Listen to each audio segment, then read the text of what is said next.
অঞ্চল অঞ্চলে বিভেদ সৃষ্টি যারা করে তারা আসলে দেশের উন্নয়ন চায় না। গতকাল থেকে বিভিন্ন ফেসবুক, প্রিন্ট, ইলেকট্রনিক মিডিয়ায় এই নেস্কোকে নিয়ে একটা ঝড় উঠে গেছে। আমরা চাই যে প্রয়োজনে যেখানে এই অফিসটি নিয়ে যাওয়া একটা পরিকল্পনা করা হচ্ছে সেখানে আর একটা অফিস হোক। আমরা তো কোনো অঞ্চলের উন্নয়নের বিপক্ষে নাই।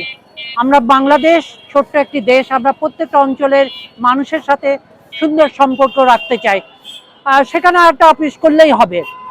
আমরা মনে করি যে যে অঞ্চল অঞ্চলে বিভেদ সৃষ্টি যারা করে তারা আসলে দেশের উন্নয়ন চায় না। কারণ আমরা চাচ্ছি যে আগামীর বাংলাদেশ সুন্দর একটি বাংলাদেশ হবে, যে জন্য এত আন্দোলন। তারপরেও কেন এগুলো? আমরা এর বিপক্ষে, আমরা কোনো অঞ্চলের মানুষের বিপক্ষে নয়। তাই আমি বলবো, আর আমরা আজকে দাঁড়িয়েছি আমরা মানুষকে সচেতন করার জন্য, যে রাজশাহীর মানুষ জেগে উঠুক। আগের সেই যে আন্দোলন করে আমরা বিভিন্ন আন্দোলন করেছি, দল মত নেতা সব এক হয়ে আবার আমরা যেন সেইভাবে আমাদের রাজশাহীকে আমরা রাজশাহীর ভালোবেসে রাজশাহীর প্রতিষ্ঠানগুলিকে আমরা যেন রাখতে পারি।